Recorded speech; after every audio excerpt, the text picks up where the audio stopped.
Davis veers left, pulls up, looking for the lead, and got it. Jaylen Williams, 2 seconds, 1:11.109. Now SGA probing, piercing, spinning, hanging for the lead, and SGA knocks it down. The Thunder finally get the defensive stop, and SGA puts them in front. I'm Jaylen Williams. You're listening to Topic Thunder.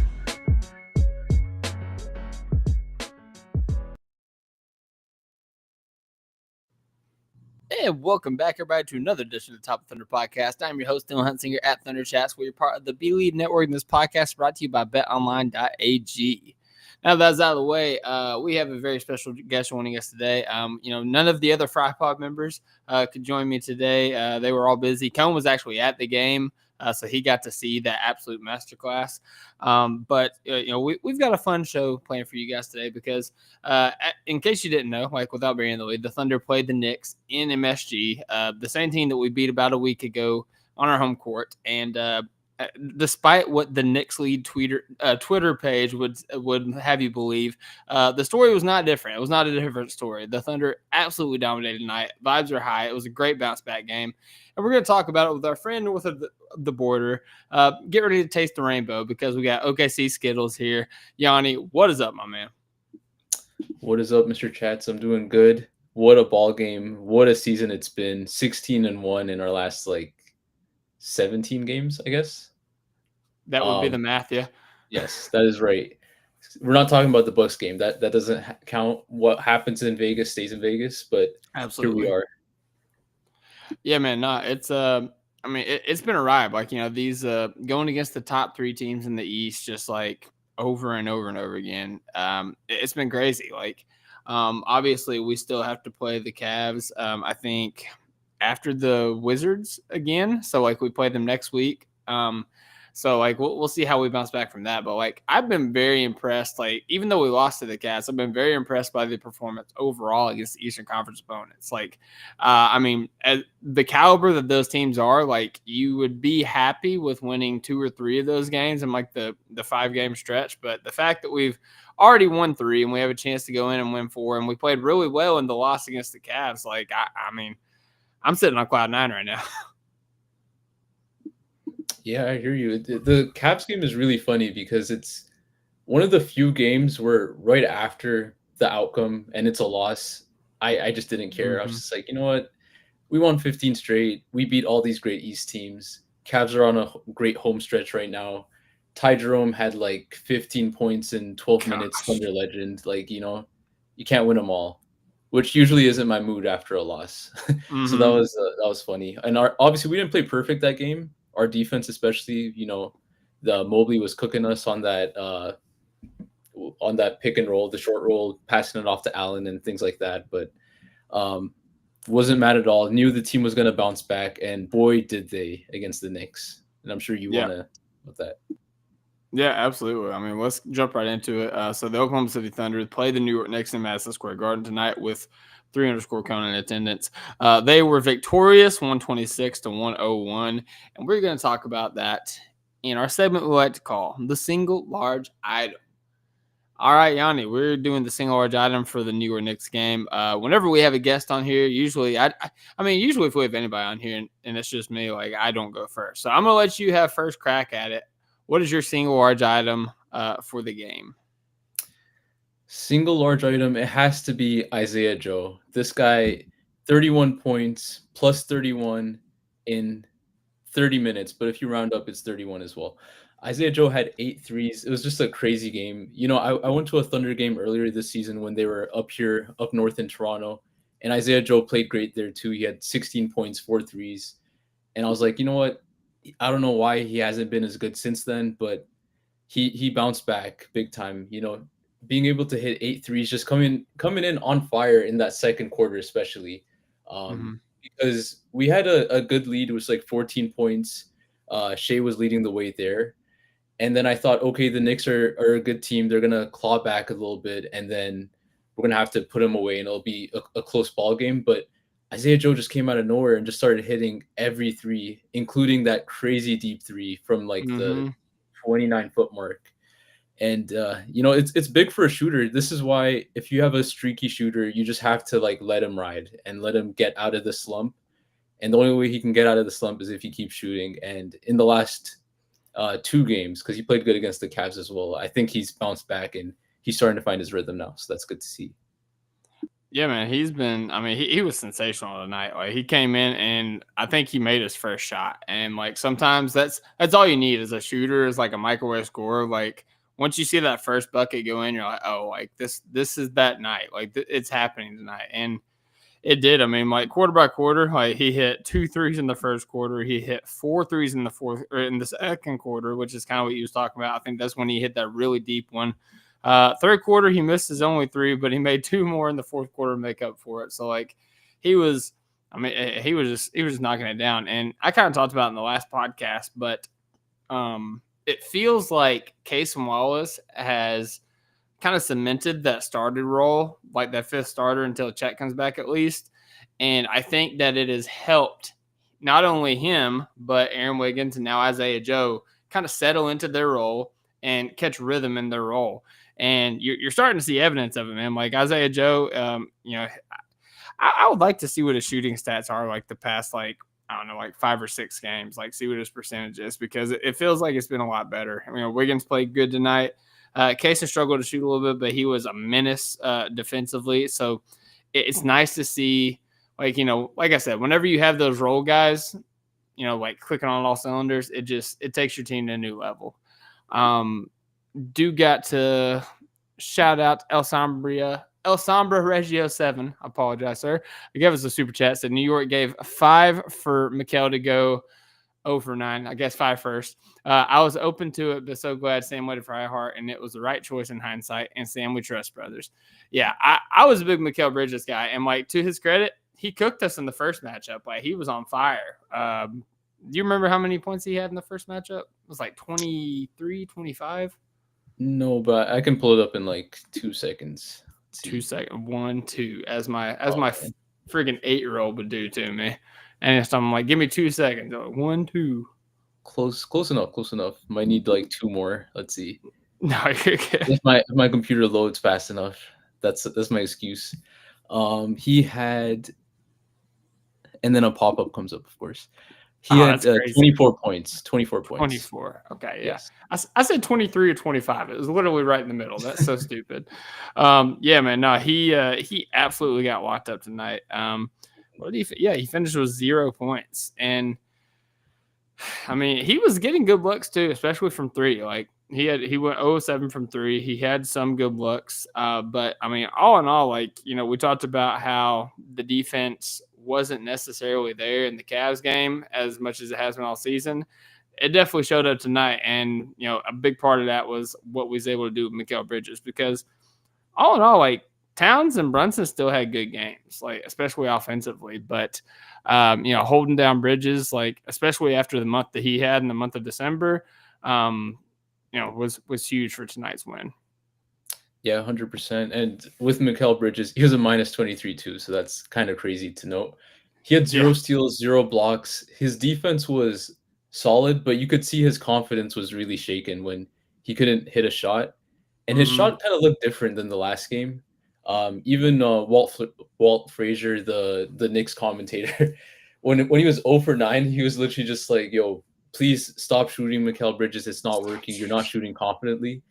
And then he was also complaining that Bridges is shooting the same way he was shooting at the start of the season. So I found that really interesting. I enjoyed the Knicks broadcast. They were very neutral throughout the game. In fact, they were like really complimentary towards the Thunder too. So I enjoyed that. But the stuff they were saying about Bridges specifically, more so Frazier than Mike Breen, obviously, was super interesting. It was really funny. I didn't get to watch the Knicks broadcast. Did we get a bang from Mike Breen at any point in the game? No bangs to my recollection. He was like a big wow for Isaiah Joe on that deep 3. Mike Breen wow is like it's like a double compared to the triple-double is the bang. So yeah. We'll allow it. We'll take it. All right. Well, hey, you left it here for me. I gave you the opportunity, but the low-hanging fruit, man. Shai Gilgeous-Alexander went absolutely haywire in this game. 39 points, 3 rebounds, 2 assists, 2 steals, 1 block, plus 18 in the box score plus minus, 71.4% from the field goal percentage, 15-21. Made his only 3-point attempt, got to the line 8 times, made all 8 of them, and true shooting percentage, 79.5. And like, dude, the headline of all this, he did it in 3 quarters. Like, he was nuts. So like, starting out the game, both teams really struggled to get it going offensively. I think like 5 minutes into the game, it was still like 2-2 or 4-4, something like that. Finally, no, it's 2-2. That's what it was. Finally, Shea came in, he came down and he hit a floater over Karl Anthony Towns as he was like drifting left. And from there, it was like he was off to the races, man. I want to say he had 13 points. Yes, he had 13 points at the end of the first quarter. Had 6 in the second quarter. So he had 19 going into halftime. Third quarter, man, 20 points. And, a lot of people still have the reputation of giving Shea this free throw merchant. And he had 5 of his 8 free throw attempts in the third quarter. I'll give them that. But they don't watch the game. They don't see what he's doing. They don't see the bag work. They don't see the shots he's hitting. He was 7 of 9 from the field. Like, he's getting buckets. He's a bucket merchant. He's not a free throw merchant. That one that he had over Karl Anthony Towns, like the awkward step back over the backboard, was just absolutely nuts. He was just absolutely in his bag tonight. And I'm trying to see, that block in the third quarter as well, where Brunson was driving in. He came over on the help side and just swatted the crap out of it. And I think that was right after a huge bucket on the other end. Just a crazy sequence, and it's becoming happenstance for Shai Gilgeous-Alexander at this point. And it was a great bounce back game for him because his bad game was 31-5-4 against the Cleveland Cavaliers the other night. On some shaky efficiency, so I get it a little bit, but there was no shakiness in the efficiency tonight. The numbers were there. It was in 3 quarters. It was against one of the top teams in the Knicks. It was in one of the biggest arenas in the NBA in terms of the prestige. And Shai continues to win in MSG. Shout out to MSGA. Yep, MSGA is a good one. We might have to trademark that one. My key stat from this game for Shai is in the third quarter, he was a +1 in terms of box score plus minus. And box plus minus isn't the best stat, but it can really tell you something if you pair it along with the eye watch, whatever the word is for that. Eye test. Sorry, folks. Eye test. There we go. English is hard. All right, but the Knicks were making a big run in that third quarter, and they were really getting momentum. Shai played all 12 minutes of that third, and for him to be able to keep the team at bay and really, just dominate and match them bucket for bucket, and make sure that the Thunder's lead not only stayed the same, but grew after that quarter when the Knicks made a big run, was really impressive, specifically in the second half of that quarter. And then, like you said, the block, he had 2 steals as well in that quarter. It was just utter dominance and just bucket getting whenever he wanted to on whoever he wanted to as well. It was very impressive. And, I don't know if all Thunder fans are this way, but I always have Shai's career high in the back of my head. And when he had 13 points in the first quarter, I was like, okay, maybe this game can be close enough to where Shai can, really push for it because he's in MSG. We know he wants it. If he wanted it to be in any road arena, it would be Toronto or MSG. So I was like, we have hope. And then Isaiah Joe just decided to drop like 23 points in a quarter and kind of ruin the plans there. But, it was just a great performance by Shai, just doing what he does, showing why he deserves MVP. He better win MVP. I've been on the offensive on Twitter, and I'm usually a chill guy on Twitter, but this year I'm really pushing for it because there's no real argument outside of Jokic's stats are just so mind-boggling. We have to give it to him. That's the only alternative. Everything else, I think it's clearly Shai. And nights like tonight proves why. Yeah, you look at his efficiency as a guard. You look at his defensive numbers, like what he's able to do on the defensive end compared to, really just Jokic, because it's between him and Jokic at this point. And then you look at them being, having such a commanding lead in the Western Conference, the same conference that Jokic is in. I don't see how you give it to Jokic at this point. Now, if Denver's able to go on a run and they're able to like maintain and be a top 4 seed, like and he's still doing these ridiculous numbers, I mean, I guess I get it. Like, I still think Shea's deserving, leading the team to number 1 seed 2 years in a row this year without having the second best player, and taking another step in his own career on top of all that. But it's going to be a heck of a race. It's going to be a really fun race, but he's starting to get the love that he deserves. NBA.com's MVP ladder.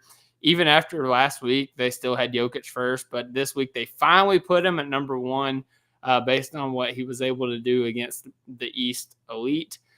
So hopefully that is a trajectory that we are, that's the trajectory we're headed for Shea, because we've seen him do it for years now, and it's great to see him finally get the recognition he deserves, especially with, in the All-Star voting. We're going to be talking about that later as well, but commanding lead over every guard in the NBA.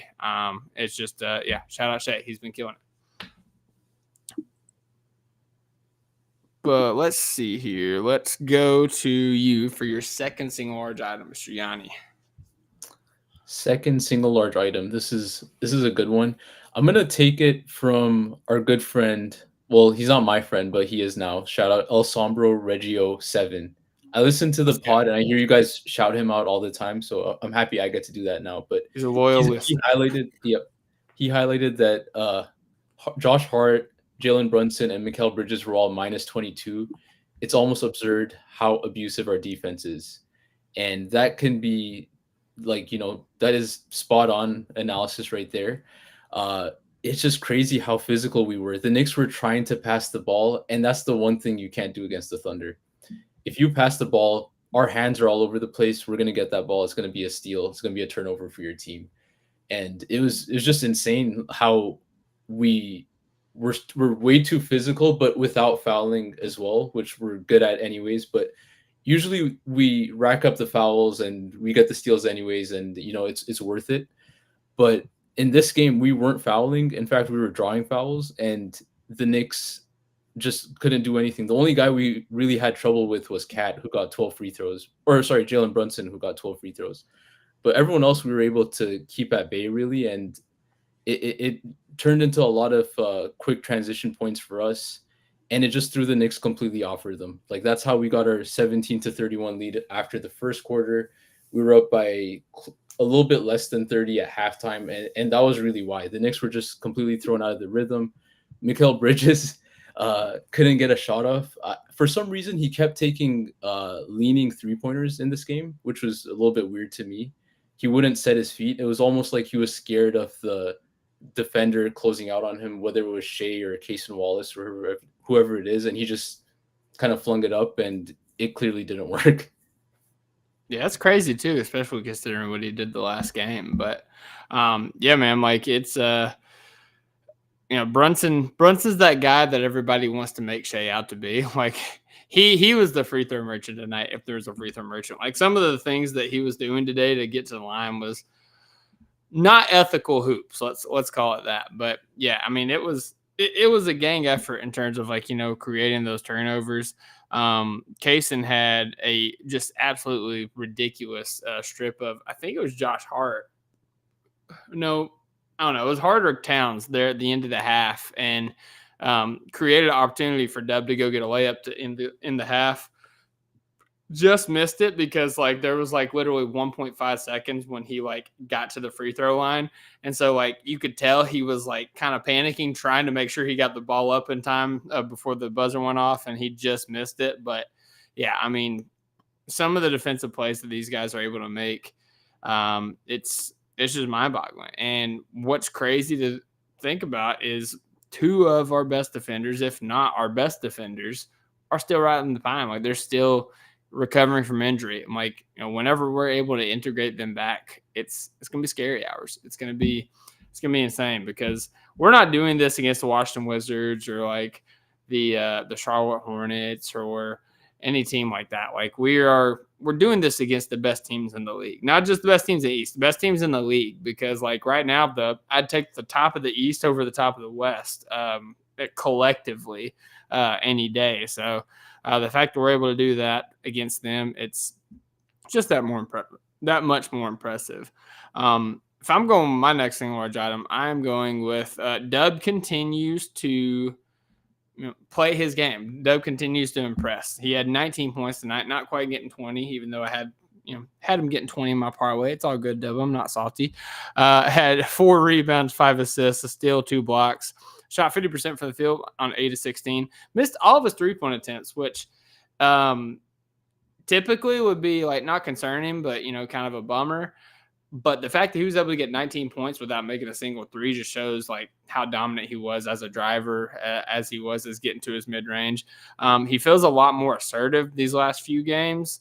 And somebody pointed it out. He's been playing a lot better since AJ Mitchell has been out with his injury.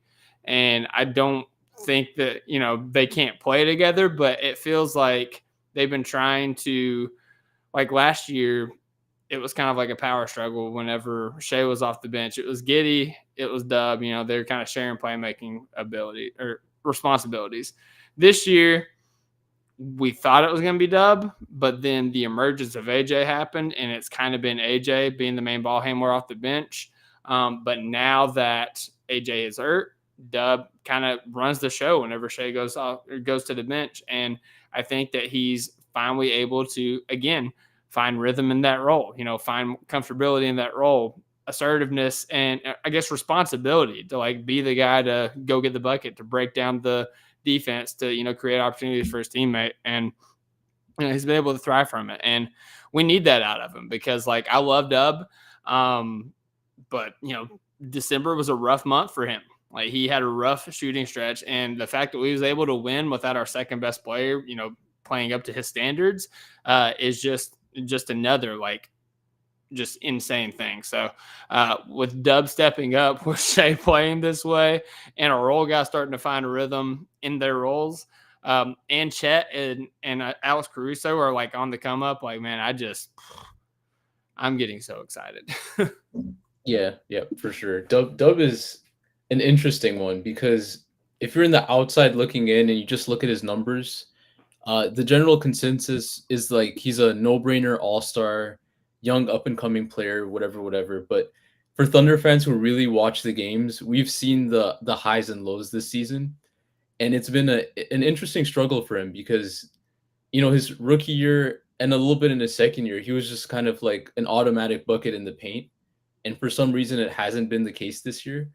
And he's kind of been working through having bigger guys defend him, people be more physical with him not getting the respect he thinks he deserves at the line, and then people being overly physical because he's gotten so good as well. And we've really seen his growth because he started slow, picked it up, back slow, and now he's like finding his rhythm again. So yeah, it's been interesting overall with Dub. And the AJ Mitchell point, I didn't really notice that. So maybe there is some truth behind it. The one thing I noticed with AJ is him and Shea had great chemistry. I didn't notice anything particular with Dub, but the Dub Hartenstein minutes have been good because Shea can play with anyone. So we're throwing him out there with Jay Will, and Shea's making it work because he's so good. But with Dub, the space that Hartenstein can create for him, and in particularly in this game with the mid-range jumpers, with the floaters, throwback to Santa Clara days, he had a couple of nice floaters in this game. It was interesting to see. So I'm happy with what I saw in the last 2 games from him, especially bouncing back from that rough game against Boston. And, these reps are important because you look at the stretch of games we had. It was Memphis, Minnesota, Clippers, Knicks, Boston, Cleveland, and then Knicks again. That's a lot of good defenses you have to go up against. And, in the playoffs, he's going to have to go through that, and hopefully he overcomes it. So, yeah. And I wanted to get your take on this, but one thing with Dub is I've been saying that he has the same physical profile as Jimmy Butler, and in fact probably has a slightly better one because he has a long wingspan too. He needs to learn how to be a free throw merchant because Jimmy's the ultimate free throw merchant. He knows how to get like, easy 10 free throws a game just by pump faking and jumping into guys. There's no reason why J-Dub can't do that if he tightens up that handle a little bit. Yeah. I mean, I think that's the main thing he's got to do is like kind of tighten up the handle. Like half court overall, I just think I think that's the big thing that he needs to work on is just like his effectiveness in the half court because like still, man, like to this day, like I've watched Dub for 3 years. When he gets a rebound and he gets a full head of steam, like I'm shocked at how much ground he covers and how fast he is. Like he is literally an unstoppable freight train. He's like a mixture of Giannis and Westbrook on a fast break. But yeah, the half court is definitely where he needs, to get his work in. And I mean, hey, if he becomes the free throw merchant, kind of so be it. Like he's the kind of guy that should be getting fouls because he is the bigger guy. He has a more physical build than Shea. So like if you're not going to give him to Shea, like Shea's kind of figured out how to work through it. Like he's going to get his buckets no matter what. At least give him to the guy that's, playing through physicality. So I'm with it. And what's funny is, I don't know if you guys remember, but whenever the Thunder first played the Heat, Jaylen Williams' first game against the Heat, it was like a really tight affair. I think it was actually on national television. It was like one of the ones that got flexed to national TV. And it was just a free throw fest. And it was like down the stretch, and Jimmy got Dub with the pump fake and sent it to the line. And I think that was to win the game. So that would be kind of serendipitous if Dub was to take that approach. Yeah, it's very unethical, but it works. Like Jimmy Butler shamelessly is a free throw merchant. Even like people call Shea one. Shea's not really a free throw merchant though. Like I low-key wish he was. He'd be even more efficient than he is. Mm-hmm. But a real free throw merchant is someone who shamelessly jumps into pump fakes every time. Shea's more so like if you have your hand in the cookie jar, I'm going up kind of stuff. So it's not really free throw merchant activities. It's like KD's rip through move back in the day. Exactly. Yeah. Like, I mean, don't put your hand there. Like you ought to know better. And like people say that like, he's like, the refs love him. Like he's the refs' best friends or whatever. It's like, dude, like he doesn't talk to the refs. Like if he thinks he gets fouled, he might shrug at him and kind of look at him, but like he doesn't stop the play and like argue to the refs like, some other NBA superstars might be doing. But yeah, if he did, he would probably get to the line a lot more. But I would be a little bit annoyed. I like how Shea plays basketball. I like how he handles the game on and off the court. All right, El Sombrio Reggio is over here just like Reggio. El Sombrio Reggio. Why do I keep saying Sombrio Reggio? That's so stupid. Okay, says a few things. He says, I do think our second team offense looked better when AJ was starting to earn that role. It's too bad we won't know now.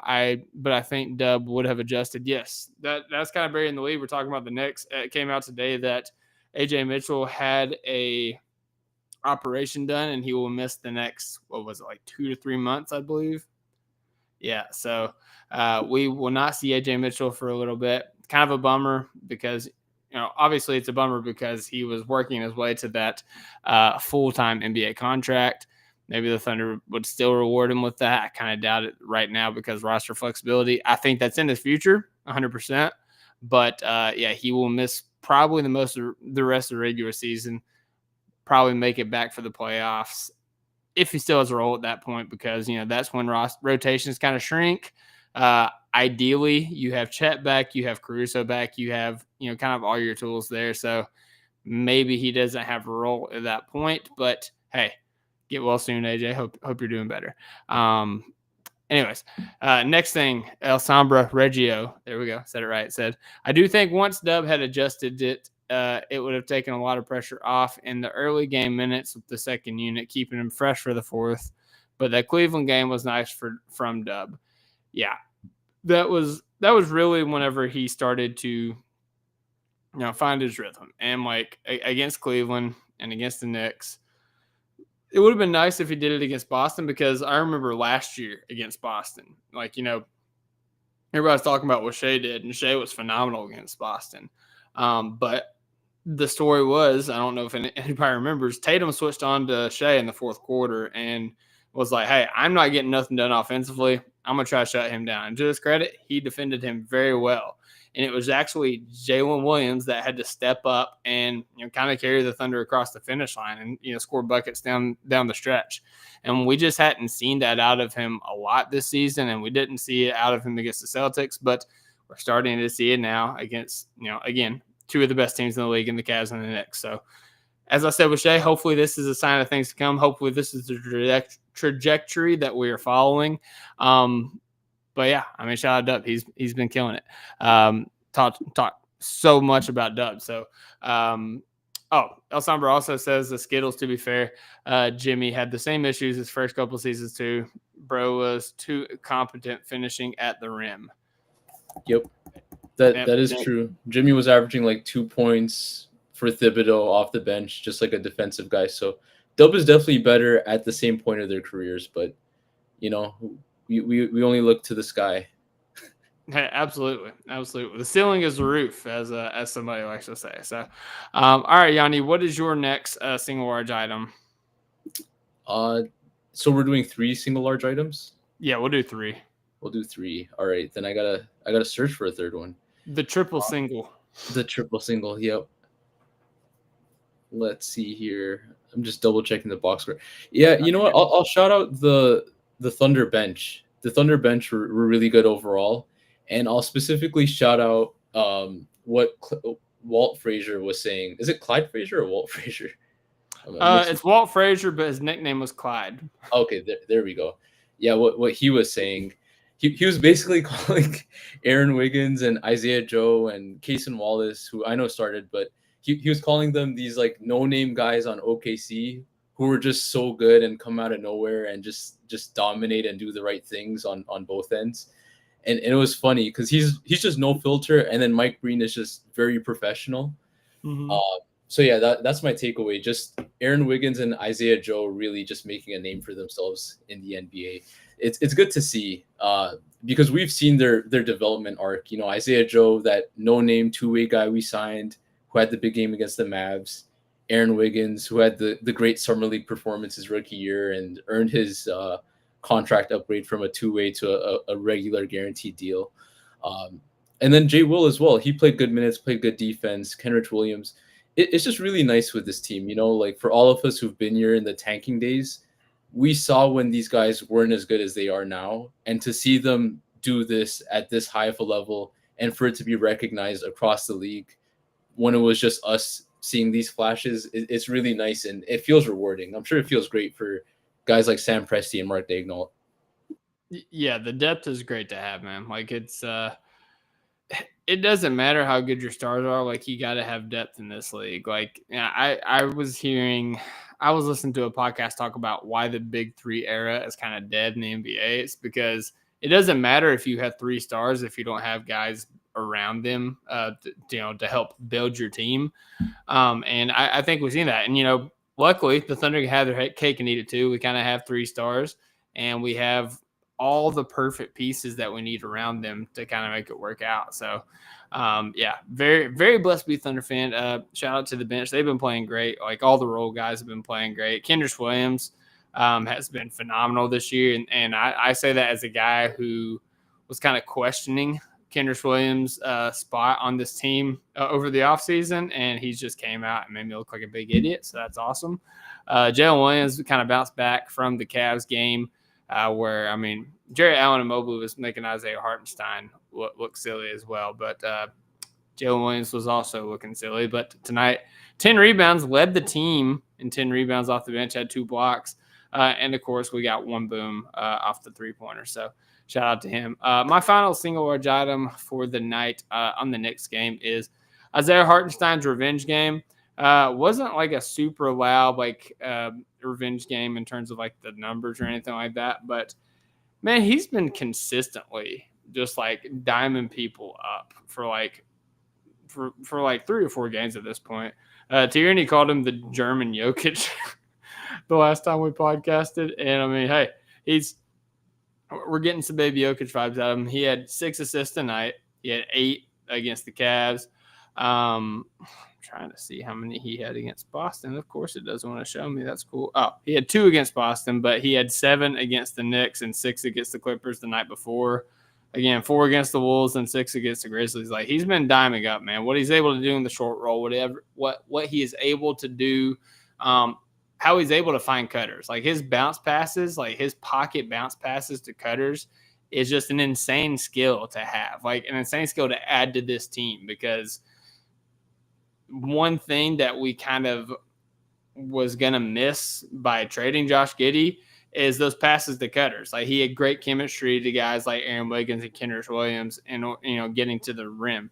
And now Isaiah Hartenstein's able to do that, but he's also incorporating guys like Dort and Shea and Jaylen Williams as cutters and Caruso whenever he's playing. And he's been such a weapon in terms of like his passing. And obviously he's been a great rebounder. He only had 9 tonight. It's one of like 2 or 3 games he's had single-digit rebounds since he's been on the Thunder. And only had 6 points, but hey, he was killing in all the other areas. Had 4 stocks, 2 steals, 2 blocks, and he's just been phenomenal, man. The fact that we've lost 2 games since he's come into the lineup, and they were both by single digits, it's just a testament to how big he's been for this Thunder team. And we needed him very badly, because as fun as the Jaylen Williams as the 5 spot was looking, that was not sustainable. We was playing with house money on that. So it's good to have a legitimate big out there, and he's been killing it. Shout out to iHeart. Yep.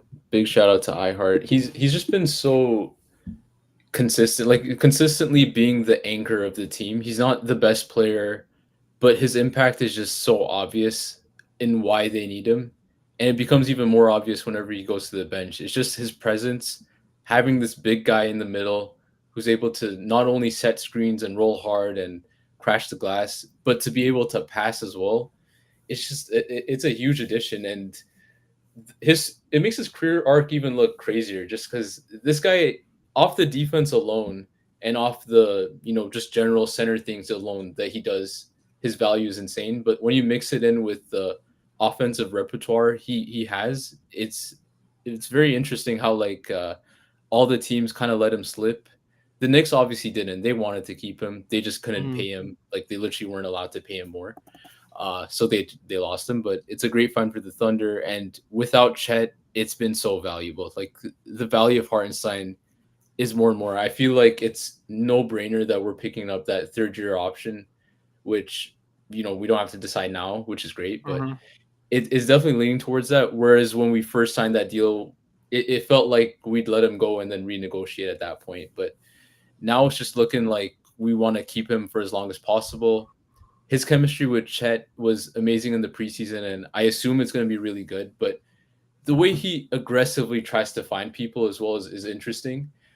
He had 7 turnovers today, and a lot of those came when we were up big, but he just tries stuff. Like, he's just like, I'm going to try a behind the back pass to a cutter.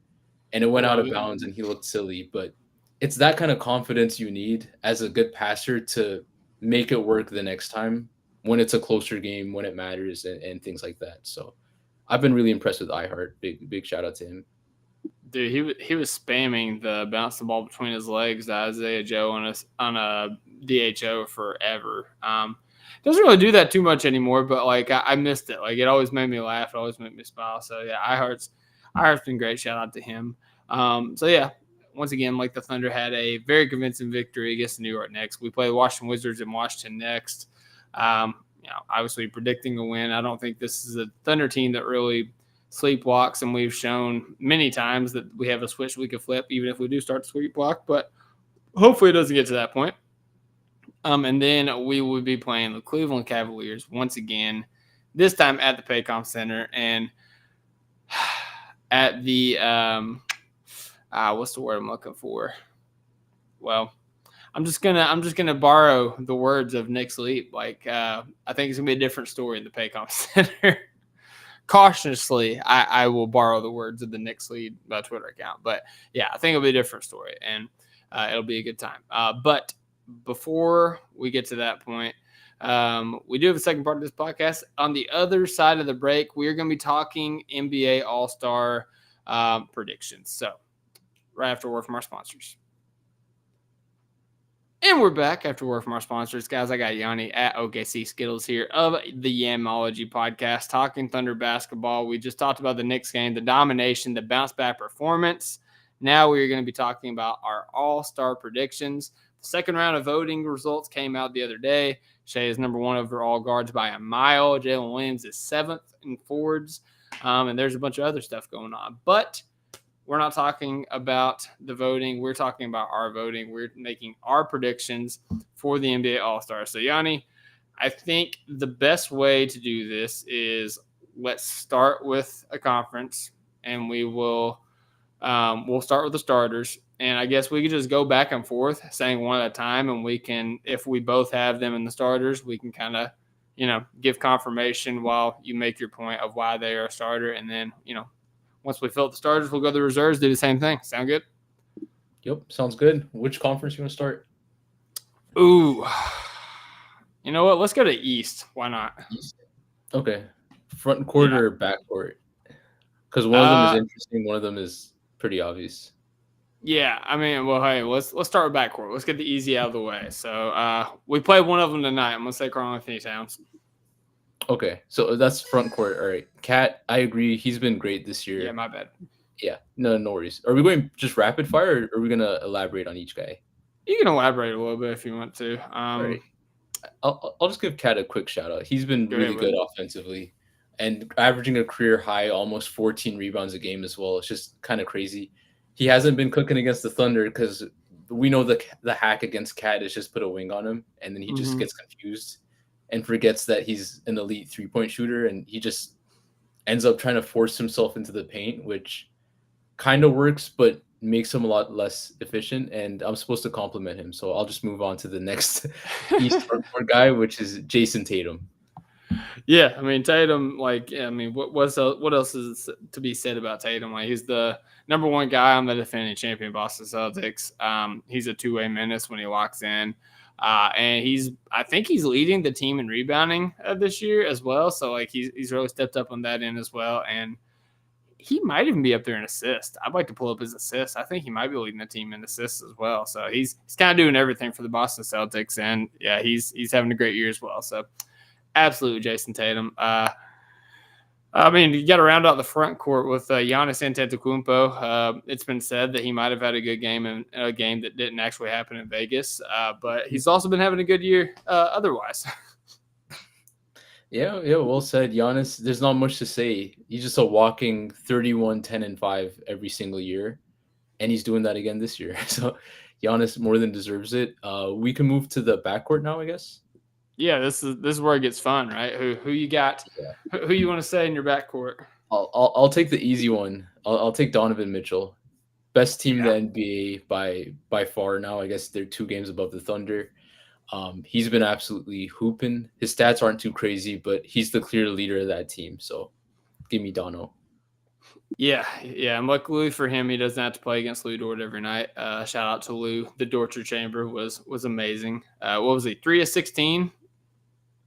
Yeah, crazy. It's absolutely nuts. Something like that. Yeah, I'm going with a guy that I was high on at the beginning of the year before the season started. I think that he was playing at not just an all-star level, but an all-NBA level before he got hurt. His team's not very good, but he is lightning in a bottle in terms of entertainment factor and just absolute buckets. I'm going LaMelo Ball, man. Like, I think he's leading in the votes at this point, but he's also got the numbers to back it up in terms of his points per game and also his assists per game. He's just a really fun basketball player. And a lot of people kind of sleep on him because the Hornets have been bad, but I don't think the Hornets are necessarily like a really bad team. They've just had, like, you talk about some of the teams with injury luck, like the Pelicans, obviously, like, we're looking at you, like you had the worst injury luck, but the Hornets have not had a great shake at it as well. They've been missing LaMelo Ball for chunks of games, Trey Mann for chunks of games, Brandon Miller, Nick Richards, Mark Williams. Like, you can just go down the list. Like, they're just missing players left and right all the time. But LaMelo Ball's been constant. Like, whenever he's been on the court, he has been just absolutely game wrecker. Yeah, LaMelo was built in a lab to play in an all-star game, so he deserves to be in every single one automatically. I don't have much to add. I think that's a little bit of a hot take, but it's not too crazy. He's averaging close to 30 points. Don't look at efficiency. uh, Yeah. yeah, to make the case. But LaMelo's been a highlight machine, so I have no problem with him starting in an All-Star game.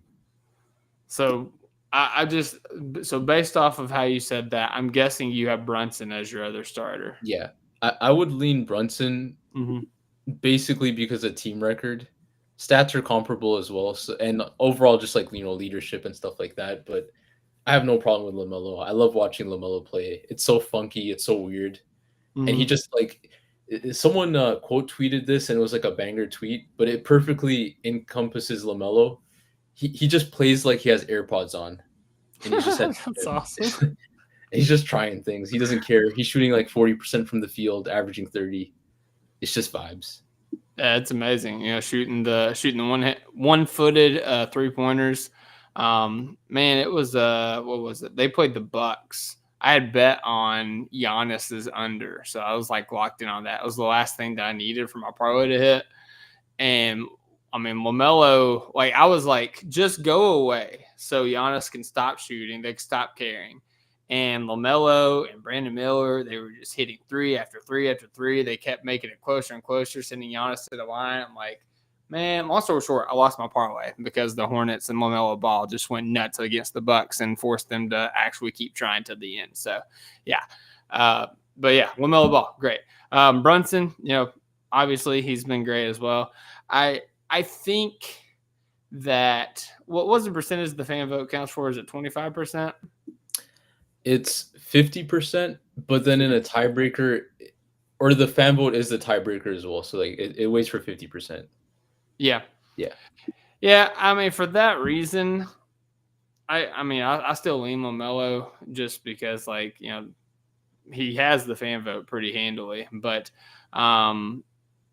I could see Brunson. I wouldn't be mad at Brunson. I have Brunson in there, obviously. His numbers have been great. The way that he's able to pass the ball and the way he's able to score at his height, just leveraging his physicality at his size has been really impressive over the past couple of years. I can't front on Jaylen Brunson. The next guard that I have is Damian Lillard. Oh, Yanni does not have Damian Lillard. Based off of his reaction, I'm interested to see what you got. I mean, I don't know what it is about Dame. It's just his play style and stuff just never did it for me. And the Bucks are having a pretty disappointing season, so I don't hate Dame, but I also don't love Dame. And then the fact that all the stuff he did to the OKC doesn't help. But Yeah, it was even before that. It's just something about Dame's game I don't enjoy as much. But he is a great player, so I can't complain too much. And if you look at the East guards, I would probably give it to one of the young guys just cause, but I'm okay with Dame getting it as well. Hey, listen, I would much rather put Cade Hero, all those guys in over Dame. I'm just saying my prediction, I think Dame's gonna get it just because of name value. He 100%. is having a good season in terms of numbers, maybe not efficiency as much, but he's ripping off high scoring games. And people still love the Bucks just because of Giannis. So I could see it there. But all right, I've talked to, I think I've said the last three guards. So, all right, who's your first front court player in the reserves?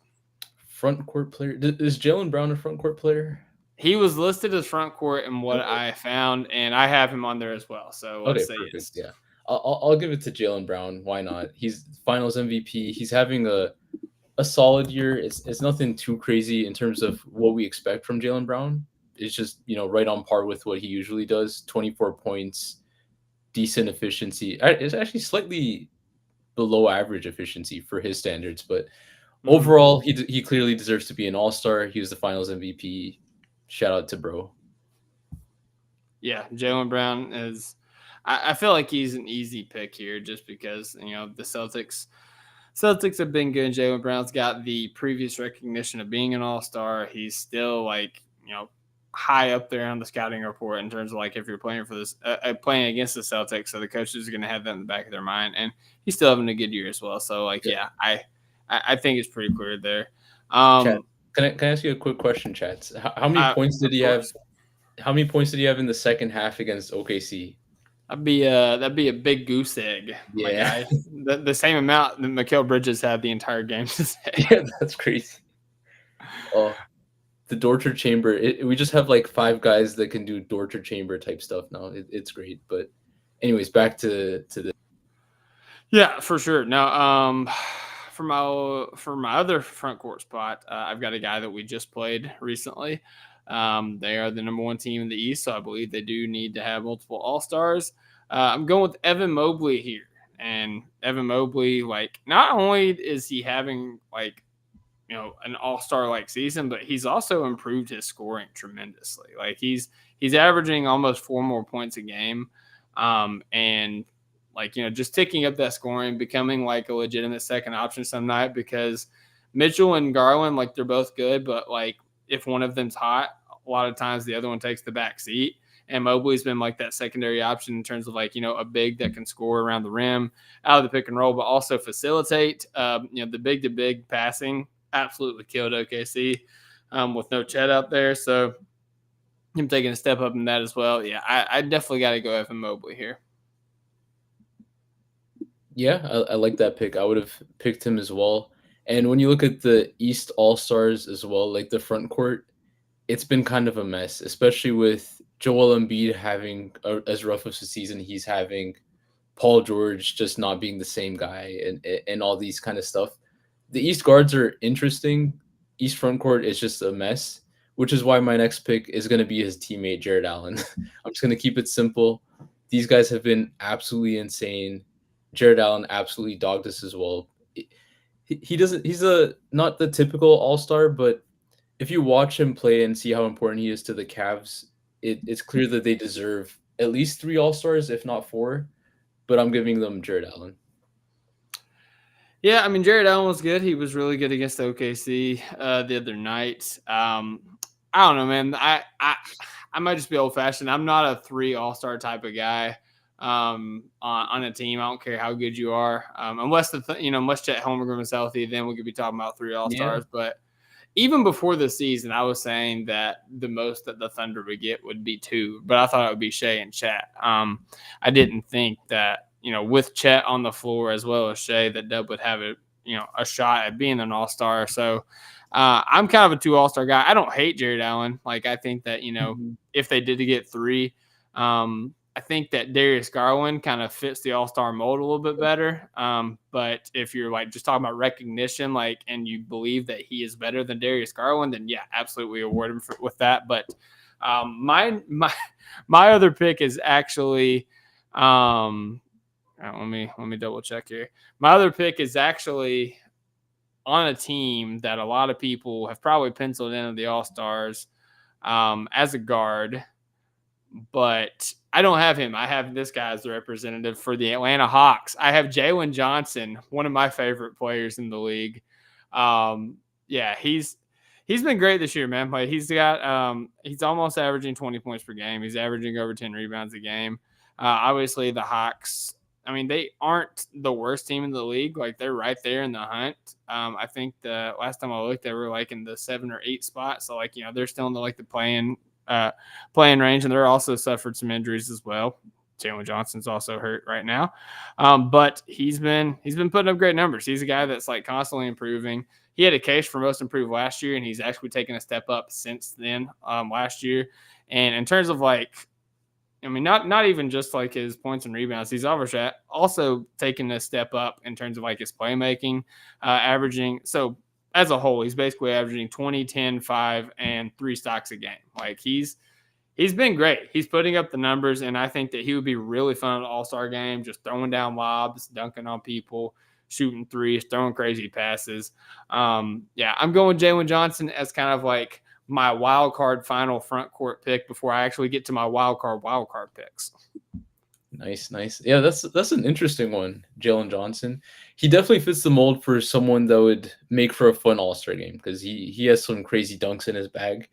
And his story is really interesting, right? Like, he went to Duke. He had that big fallout with them, hurt his draft stock, ended up going up in the 20s to the Hawks, had a couple injuries he had to overcome. And then this year he's having a monster year, averaging, like you said, 20, 10, and 5 with 1.5 steal and 1 block. So like close to 3 stocks per game. Mm-hmm. So yeah, I can't be too mad at this one. It's just a surprising name to see, like given his story, his background, and everything. Mm-hmm. Definitely deserves it though. Can't complain. So we'll go to wild cards. Let's see, because I have one in mind, but I'm just gonna do it. I'm sorry, Do it. Dylan. I know you don't like 3 All Stars, but I'm gonna give Oh them man. 4. Oh my They're gonna be like the 2015 Hawks, when they had 4 All Stars and then just got exposed in the conference finals or whatever it was. Darius Garland, welcome to the All Star game. I think he deserves it, and Jared Allen also deserves it in a sense. Jared Allen, it's more so because there's so many guys in the East that have been hurt. He's kind of like an injury replacement, but I think Darius Garland legitimately deserves it. He's been the only guy in the 50-40-90 club this season, 20 points, all the assists. Yeah, I think he has a good case. Yeah, I mean, I like Garland over Allen. You know how I feel about the 3, like let alone 4 All Stars. But yeah, not only the Hawks. Everybody keeps mentioning the Hawks. I believe the Pistons, like back whenever Chauncey Billups, Rip Hamilton, Ben Wallace, Rasheed Wallace, I think they also were all in the All Star game at one point. So yeah, I just don't want it to happen. Like maybe if we was in Cleveland, they had their chance. Whenever that happened, I think it was. What was it? It was Garland, Jarrett Allen. Did Mobley make No, Mobley didn't make the All-Star game, did he? Okay, Mobley did not make it, no. Okay, yeah. So just those two. Yeah. So Garland's a good pick. I like Garland. Again, like I'm never gonna award anybody more than 2 All-Stars in my predictions, but I could definitely see it happening. If I'm going with my wild card, I gotta go with my boy in blue. He's not in blue right now, but Tyler Hero, man, has been having a phenomenal season. Jimmy Butler quit on the team. Bam Adebayo has regressed in every way. This team, people have rode out to pasture, and Tyler Hero has just stepped up in a phenomenal way and gotten better. Averaging almost 24 points a game, 6 rebounds a game, and 5 assists per game. And his shooting has been phenomenal. I didn't even realize this. He's shooting 40% per game on almost 10 3-point attempts a game. Like, he has been an absolute flamethrower. He's like a guaranteed 20 every night. I mean, he's just stepped up in a huge way, and I think that he deserves the recognition as a wild card. And he would also be really fun in the All-Star game because, like, just the aura that Tyler Hero has and the 3-point shooting, like he oozes All-Star mentality for me. So shout out to Tyler Hero. Hero KC. It will happen one day. Maybe not. Probably not. Okay. Yeah, that's well said. I can't top that. Tyler Hero, it's been surprising, but he's been the reason why the Heat are good. Bam is having a terrible year. Jimmy Butler's like dissing Pat Riley every chance he gets. It's the usual random role players. And then it's just Tyler Hero averaging 25 points. Was it like 5-6 assists? Just like really leading them and playing efficiently. So yeah, no complaints on my end. I like that pick. Okay. All right. What do you have for your last wild card spot? Oh, they're doing 3 wild cards nowadays? I thought it was 2. They're just doing 2. Did you already say 2? My bad. No, I said 1 and then you said yours. Or we're doing 2 separate ones. Yeah. Oh, so yeah, like okay. we're just picking ours. Like if we had the same ones, then we could Gotcha. say that. But yeah. Yeah. Okay, then I'm gonna go with Cade Cunningham. He basically is averaging the same stats as Hero, but his team is a lot worse. And on top of that, like his efficiency is worse as well. But we don't talk about that. And he's just been a leader. The Pistons are a team that's always bad, and they're 500 right now, which is a big deal for them. They've been bad since forever, basically, since the Chauncey Billups days ended around 2008, 2009. They only made the playoffs once since then, if I'm not mistaken. And here they are now. Their number 1 pick finally has a competent roster, and he's finally playing to a number 1 pick standard. So I'd give it to Cade. Yeah, Cade was actually probably going to be my pick as well on there. You say he's averaging about the same as Hero, but his assists are almost double. He's almost averaging 10 assists a game. He's taking a huge step up there in terms of playmaking. Since Jaden Ivey is out, he's going to have to step up even more for his Pistons, and he has. I think I saw the Pistons are like 8-1 in their last 9. So, like, they're playing a lot better. Shout out Malik Beasley, who's been a breath of fresh air for them, and Tobias Harris. Like, who would have thought that those were the two vets that would kind of help Cade not take the team to the promised land, but at least put them in play and contention.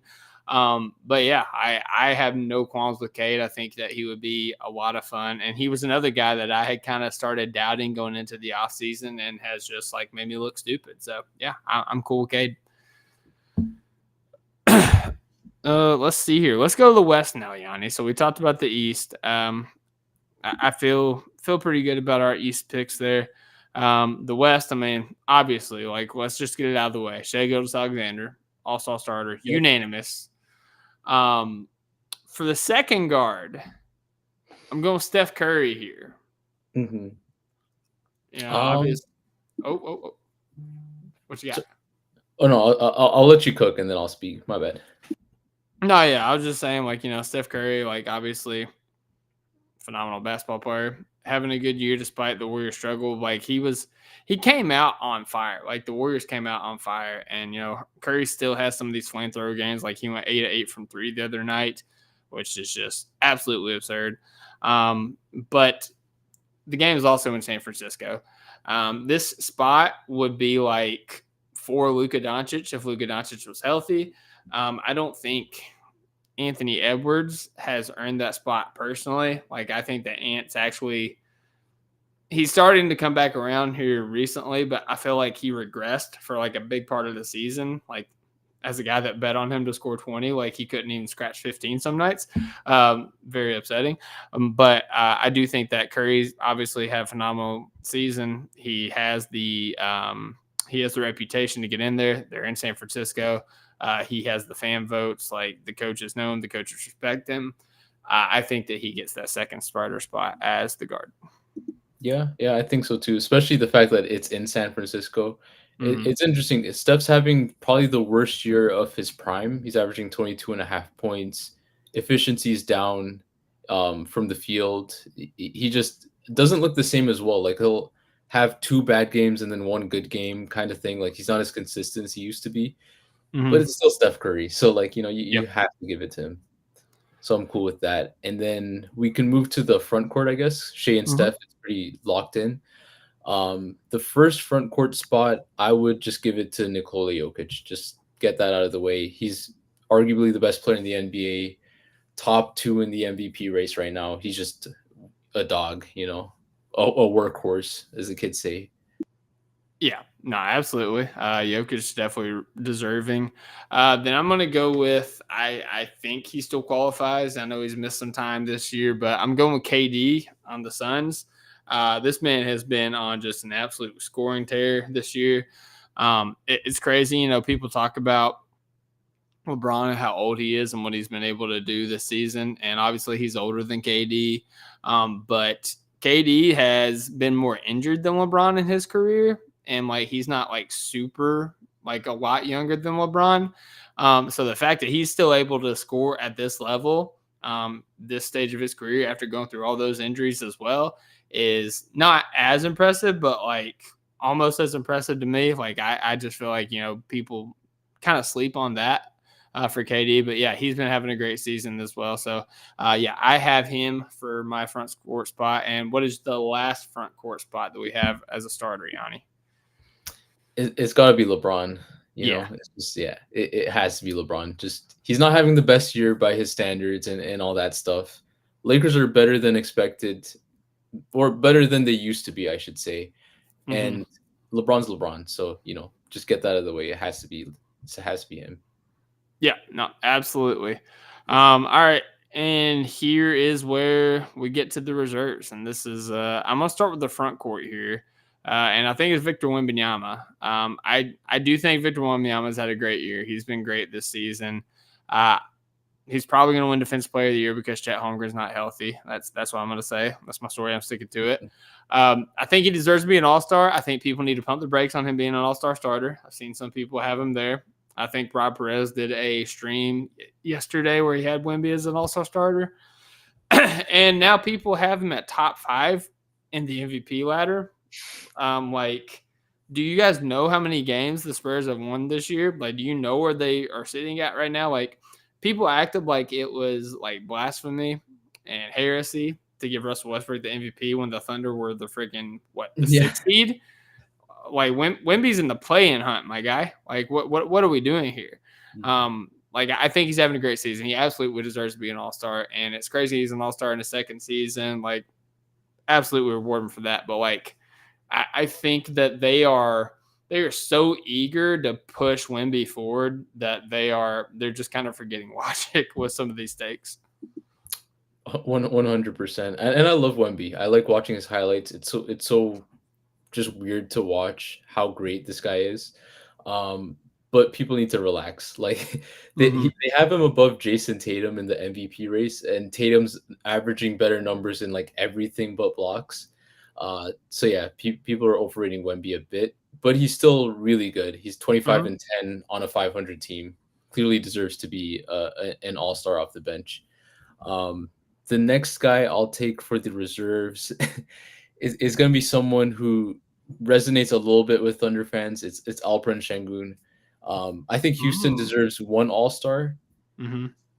It's weird too because Şengün's their best player, but he doesn't necessarily, like close every game and stuff like that just because of all the versatile defenders they have on their team. But if you look at the numbers, he's having a great year and he's on the second best team in the West, so he deserves it. Yeah, I had Şengün as my wild card. I kind of went back and forth with him and Devin Booker and Kyrie Irving. Kind of give a spoiler alert to my other picks here, but I agree with you. Like, Houston being the second best team in the West at this point, they need to have an all-star representative. I sympathize with them, whenever the Thunder was up there and not getting players in the all-star game. So yeah, I'm cool with Şengün there. As gross as he is for an all-star game. But get to the other front court spot for me. Well, actually I have two other front court spots because he's my wild card. But first one's Anthony Davis. I listened to a pod on earlier today. They were saying that first 2, 3, 4 weeks of the season, Anthony Davis might have been the best player in the NBA and the way that he was playing. Like he was like an automatic 30 and 14 there for a little bit. Obviously, he went through his injuries. He kind of regressed a little bit. He's another guy that I bet on, scored 11 points. Let's not talk about it. But he's been phenomenal. Like, I think that JJ Redick has empowered him to, kind of play that traditional center role, the role that he has tried to avoid his entire career. Like, he's wanted to be a power forward his entire career, but JJ Redick's kind of helped him embrace that role, and he's been dominant with it, man.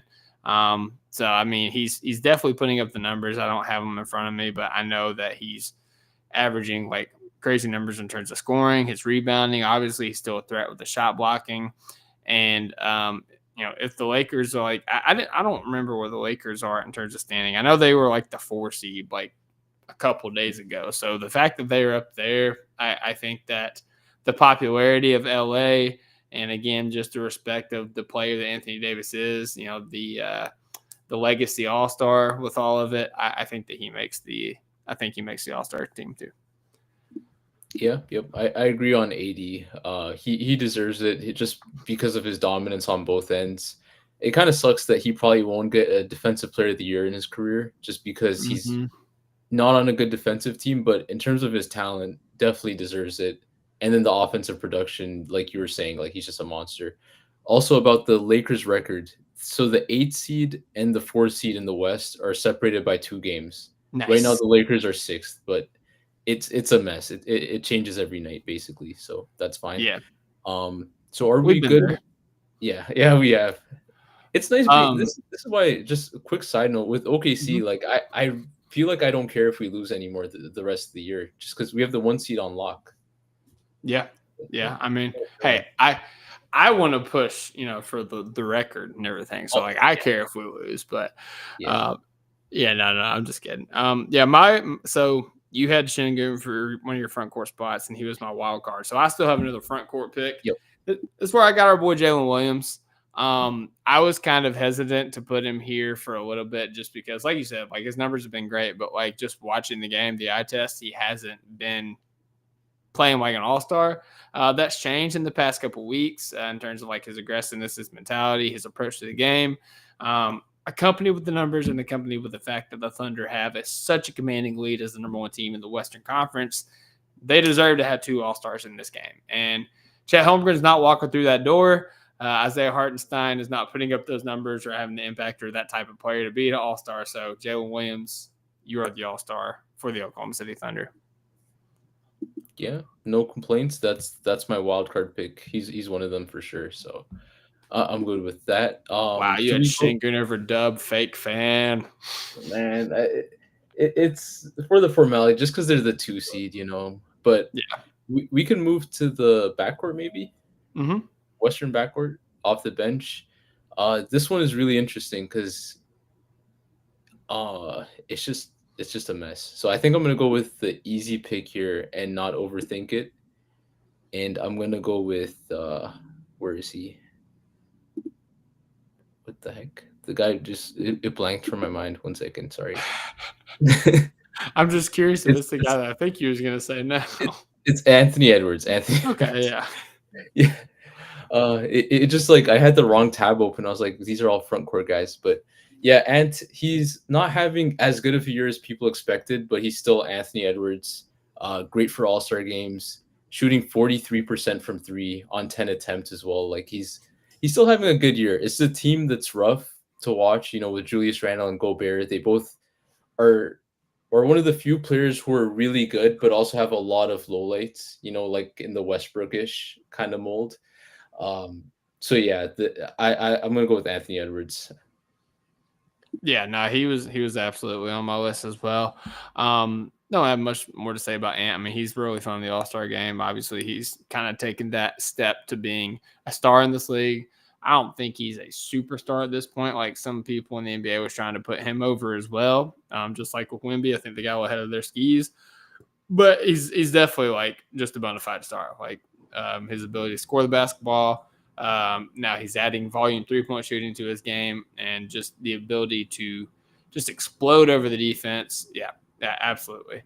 So my final guard pick, there's some options. I kind of mentioned some of the guys that are on the outside looking in. For me, I'm going De'Aaron Fox, another boy in blue. I think that he's just been phenomenal this year for the Sacramento Kings. Sabonis still having a good year, but like based on the eye test and maybe even the numbers, I haven't looked at them, but feels like he's taken a step back in terms of like the pecking order on the Kings. It felt like the past couple of years, it's definitely been Sabonis and then De'Aaron Fox kind of bringing up the rear.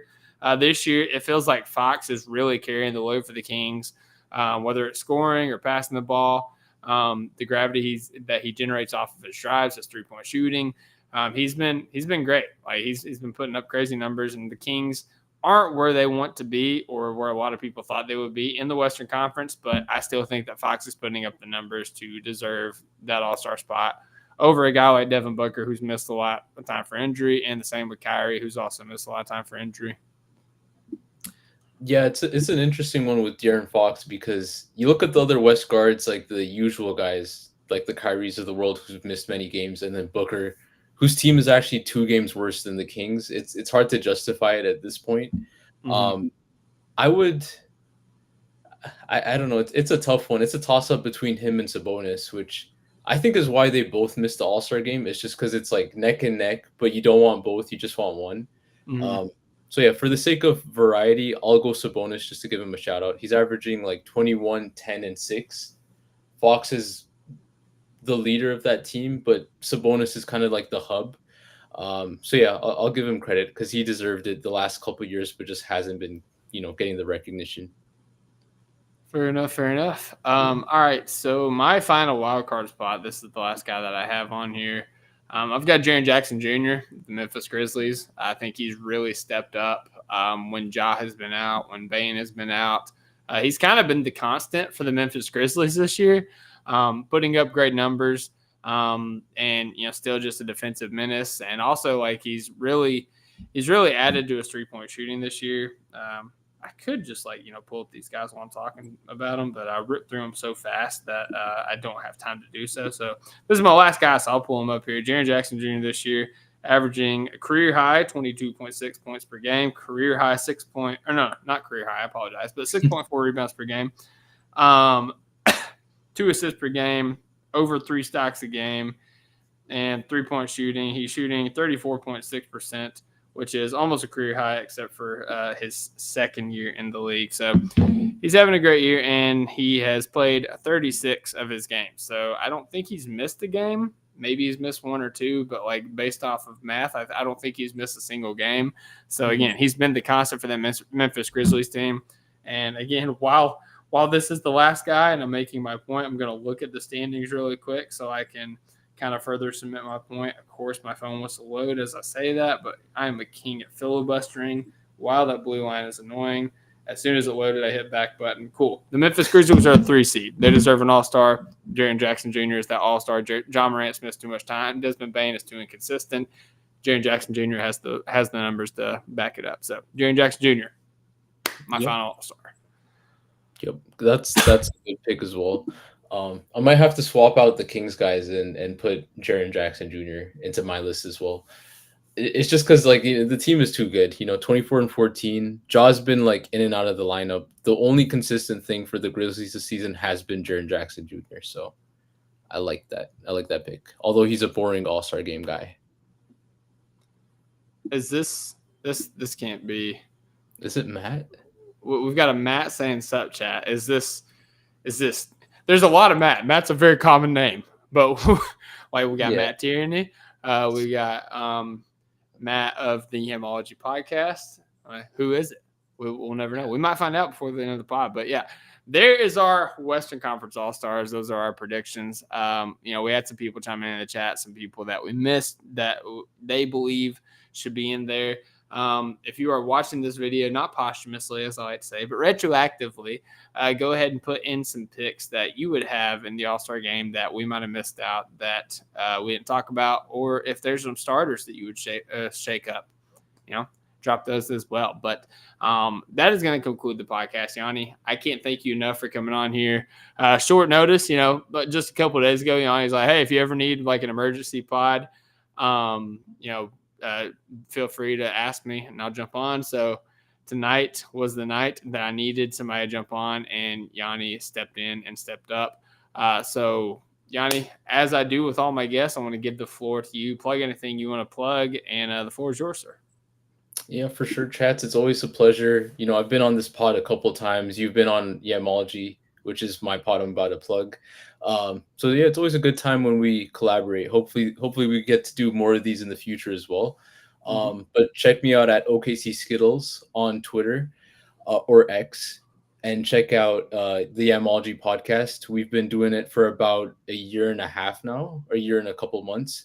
It's me, Matt, who might be the Matt in the chat. We'll find out, and Alex. So, and the unique thing about us is one of us is based in Canada, one of us is based in Germany, one of us is based in Scotland, but the three of us host an NBA podcast together. The three of us are Thunder fans. The pod is more of a general NBA kind of show, but hopefully if you guys enjoyed me here, you'll enjoy that show and the banter between us. Yep, absolutely. Yeah. It's a great podcast. It's very informative. These guys know their stuff. They break things down on a very detailed level, and they've got great personalities. They're great guys. They're swell guys. All right, so they're guys that I am glad to call my friends, and you should definitely tap in on their podcast. Yeah, shout out to Matt. If it's you in the chat, I was actually watching Outlander before we started podcasting, so shout out to my Scotland brother. I actually played Rivals with Matt and Alex the other day in the morning. I think it was before you woke up. So we all got to get together and have a little Marvel Rivals game. Tierney and Cone are playing Rivals too, so we can have a Topic Thunder Yamology collab Marvel Rivals game, Yanni. Nice, yeah, that'd be fun. I'm definitely a noob. I've played it like once, so I don't really know what's going on, but I'll be there for the vibes. I'll be like a support character or something like that. Absolutely. Hey, we need those. But also, I would be remiss if I did not mention El Sombra Reggio 7's final super chat for the day. Says, for later at 31-6, how surreal is it? Today, 2 seasons ago, OKC was 18-23, and we lost to the Heat. The literal game that Thunder Chats just referenced. Very Serendipitous. Yeah. The Thunder are 31-6. Vibes are at all-time high. We got the Wizards coming up, and we've got a revenge game against Cleveland Cavaliers. It's going to be awesome. It's going to be great. And you want to tap into the Top of Thunder podcast for all your coverage on those games. So until next time, I hope everybody has a great night. God bless. Hoop when you can. And as always, Thunder up. Thunder up. Very nice.